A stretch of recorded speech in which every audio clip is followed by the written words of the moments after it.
میں تو امتی ہوں اے شاہ امم. بلکہ علماء نے لکھا ہے کہ انبیاء علیہ السلام کی دو ذمہ داریاں ہوتی ہیں، ایک اللہ کی ذات کے ساتھ تعلق، ایک اللہ کی مخلوق کے ساتھ تعلق. میں نے جو بات عرض کی ہے کہ دعوت کا چھوٹ جانا ارتداد کا سبب ہے، میں اس کو سمجھانا چاہتا ہوں. اس واقعے سے جو واقعہ پیش آیا ہے موسیٰ علیہ السلام اور بنی اسرائیل کے ساتھ، یہ لکھا ہے علماء نے. الحمدللہ کوئی بات یعنی غیر ثابت نہیں ہوگی، بہت تفصیل سے لکھا ہے قاضی صلی اللہ علیہ وسلم نے تفسیر مظہری میں.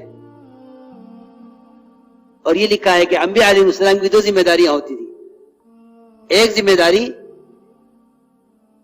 اللہ کی ذات کے ساتھ تعلق، ایک ذمہ داری اللہ کی مخلوق کے ساتھ تعلق. دو ذمہ داریاں ہوتی تھی، اور ان دونوں کاموں کو انبیاء علیہ السلام ایسا برابر نبھاتے تھے. جس طرف بھی طبیعت کا میلان زیادہ ہوگا نقصان ہوگا. اس امت کی ذمہ داری یہ نہیں ہے کہ یہ امت تبلیغ سے دین سیکھ کر کونے سنبھال لے، بالکل نہیں، خدا کی قسم یہ اس امت کی ذمہ داری نہیں ہے.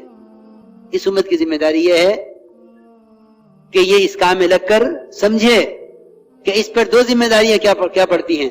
ایک اللہ کی ذات کے ساتھ تعلق، اس کے اوامر کو پورا کرنے کے ساتھ، اور ایک اللہ کی مخلوق سے تعلق، اللہ کے دین کے احکامات کو مجھ تک پہنچاتے رہنے کے ساتھ. چنانچہ علماء نے لکھا ہے کہ جب اللہ رب العزت نے موسیٰ علیہ السلام سے وعدہ لیا اور 40 راتیں اپنی جناب میں، اپنے حضور میں عبادت میں گزارنے کے لیے فرمایا اور قوم کو پیچھے چھوڑ گئے، تو موسیٰ علیہ السلام اللہ تعالیٰ سے ملنے کے شوق میں قوم کو پیچھے چھوڑ گئے. دیکھو بھائی میری بات بہت دھیان سے سنیو. اگر اس کام کو کر کے یہ خیال ہوا کہ یہاں تک آنے کے لیے تبلیغ کا کام میں لگے تھے، اور الحمدللہ دین کی سمجھ حاصل ہو گئی ہے، زندگی بدل گئی ہے، سنت شریعت کے مطابق لباس، چہرہ، کاروبار سب ہو گیا ہے، اور اس سے مقصود ہی کیا تھا؟ تبلیغ میں لگنے سے مقصود یہی تھا، جب میں ایسا بن گیا ہوں تو اب اس کی کیا ضرورت ہے؟ دعوت دین کی محض تعلیم کے لیے نہیں ہے، بلکہ دعوت دین کی بقا کے لیے اور ایمان اور اعمال کی تکمیل کے لیے ہے. اور کمال کا کوئی درجہ نہیں ہے، کمال کی کوئی حد نہیں ہے، کمال کی کوئی حد نہیں ہے. یہ کام ایسا نہیں ہے کہ اس کام سے دین سیکھنے کے بعد پھر نقل و حرکت کی اہمیت کو محسوس نہ کرے، بلکہ یہ ایک موت تک کی ضرورت ہے. تو میں عرض کر رہا تھا کہ موسیٰ علیہ السلام اللہ کے حضور میں چلے اور قوم کو پیچھے چھوڑ گئے. اللہ نے پوچھا قوم کا کیا ہوا؟ عرض کیا ہم اولائی علی اثری، کہ وہ تو پیچھے رہ گئے ہیں، میں آپ کو خوش کرنے کے لیے جلدی آگے آ گیا ہوں.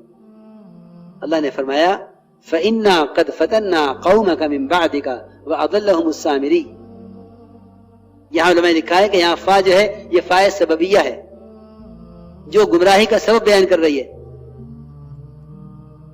کہ موسیٰ تمہارے قوم کو چھوڑ کر یہاں آ جانا اپنی قوم کے بغیر، یہ سبب ہوا ہے تمہاری قوم کی گمراہی کا کہ ادھر سامری فاسق نے بچڑا بنا کر تمہاری قوم کو گمراہ کر دیا ہے، اور یہ کہا ہے کہ کرو اس کی عبادت، یہ ہے تمہارا معبود.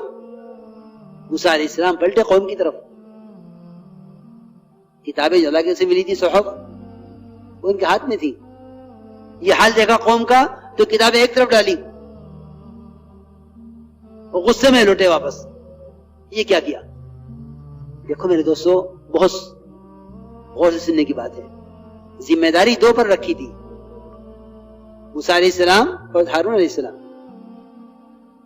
وہ اکیلے رہ گئے قوم میں، اکیلے رہ گئے قوم میں. دو کی ذمہ داری تھی، ان دونوں کو ذمہ داری پوری نبھانی تھی. چنانچہ علماء نے لکھا ہے کہ اس 40 رات کے عرصے میں، صرف 40 رات کے عرصے میں 6 لاکھ وہ بنی اسرائیل جو ہدایت پر تھے، ان میں سے 5,88,000 گمراہ ہوئے. کتنے گمراہ ہوئے؟ 5,88,000. کتنے رات میں؟ صرف 40 رات میں. صرف 12,000 رہ گئے ہدایت پر 6 لاکھ میں سے. اور ان 5,88,000 نے یہ کہا کہ ہم بچڑے کی عبادت پر جمے رہیں گے جب تک موسیٰ واپس نہیں آئیں گے. ان کو گمراہ کیا سامری نے بچڑا بنا کر. یہاں سے علماء نے تفسیر کی ہے باقاعدہ اس کی. میرے محترم دوستو، بزرگوں، عزیزوں، اللہ رب العزت اپنے فضل سے، اپنے کرم سے ہمیں یہ محنت عطا فرمائی ہے، اور یہ قرن اول کی محنت ہے، یہ زمانے کی کوئی تحریک نہیں ہے. اس لیے اس کے تقاضوں کو سمجھنا اور صحابہ اکرام کی نقل و حرکت کے جذبات اور ان کی والی ذمہ داری کو سامنے رکھ کر اس راستے میں چلنا اور امت کو یہ محنت یاد دلانا. میں نے شروع میں آیت پڑھی تھی، بہت شروع میں، سورہ والعصر. یہ ایسی صورت ہے کہ امام شافعی رحمۃ اللہ علیہ فرماتے ہیں کہ جو شخص صرف سورہ والعصر پر غور کر لے تو یہ امت کی نجات کے لیے کافی ہے. یہ قرآن کی سب سے بڑی صورت ہے، سب سے بڑی صورت ہے قرآن کی، حالانکہ چھوٹی صورتوں میں شمار ہوتا ہے. لیکن ہم شافعی فرماتے ہیں کہ اگر کوئی شخص سورہ والعصر میں غور کر لے تو اس کے نجات کے لیے کافی ہے. کیونکہ اب ہمارا حال یہ ہے کہ ہم یہ کہنے لگے ہیں کہ جو شخص خود نیکیوں پر عمل کرے اس کو چاہیے کہ دوسروں کو برائی سے روکے یا دوسروں کو بھلائی کا حکم کرے. نہیں میرے دوستو، یہ کام دعوت کا امت کے ذمہ ایسا عمومی ہے کہ اگر کوئی شخص خود نیکیوں پر عمل نہیں کرتا اس کے ذمہ بھی ہے کہ دوسروں کو بھلائی کا حکم کرے، اور اگر کوئی شخص خود گناہوں میں مبتلا ہے اس کے ذمہ بھی ہے کہ وہ دوسروں گناہوں سے روکے. یہ بات کہاں سے لے آئے کہ پہلے خود عمل کرو پھر دوسروں کو دعوت دو؟ یہ بات کہاں سے لے آئے کہ پہلے خود عمل کرو پھر دعوت دو؟ یہ بات کہاں سے لے آئے؟ نہیں، یاد رکھنا ہماری بات. مرو بالمعروف ولو لم تعتمروا، بھلائی کا حکم کرو اگر خود عمل نہ کرتے ہو. میں آپ کو ذمہ داری اجتماعی عرض کر رہا. ایمان اعمال صالحہ صرف ذریعہ نجات نہیں ہے، بلکہ تواصی بالحق تواصی بالصبر بھی ایمان اعمال صالحہ کی طرح یہ اسباب نجات ہیں. ایمان لانا، اعمال صالحہ کرنا، دوسروں کو ایمان اعمال صالحہ پر آمادہ بھی کرنا، اسباب نجات 4 ہیں، 2 نہیں ہیں. علماء نے یہ تفصیل کی ہے، میں اپنی تسنی عرض کر رہا. غلو تو وہ لوگ سمجھتے ہیں جن کی اثر پر نظر نہیں ہوتی کہ بھئی تبلیغ والے غلو کر رہے ہیں. تم خود دیکھو نا، خود کیوں نہیں دیکھتے؟ بھلائی کا حکم کرنا، برائی سے روکنا، یہ عین دعوت ہے. یہ کہنا کہ پہلے خود عمل کرو پھر دعوت دو، یہ کہیں نہیں ملے گا. اور یہ پڑھ دینا اس پر قرآن کی آیت لِمَ تَقُولُونَ مَا لَا تَفْعَلُونَ، یہ اس سے متعلق ہی نہیں ہے. اس کا مطلب یہ ہے ہی نہیں کہ پہلے عمل کرو پھر دعوت دو. لِمَ تَقُولُونَ مَا لَا تَفْعَلُونَ کا مطلب تو یہ ہے کہ تم لوگ قتال کرنے کے لیے کہہ کیوں رہے تھے قتال کا حکم آنے سے پہلے کہ اب قتال کرتے نہیں ہو حکم آنے کے بعد. یہ ہے اس کا مطلب آیت کا. حواریین نے کہا کہ ہم اللہ کی طرف سے حکم آ جائے تو ہم قتال کریں گے. پھر حکم آیا قتال کا تو بیٹھ گئے قتال سے. تو اللہ نے فرمایا تم کہہ کیوں رہے تھے قتال کرنے کے لیے، اب کرتے کیوں نہیں ہو؟ تو ان کا کہا ہوا یاد دلایا ہے. یہ نہیں فرمایا ہے کہ جو عمل نہ کرے وہ دوسروں کو دعوت نہ دے.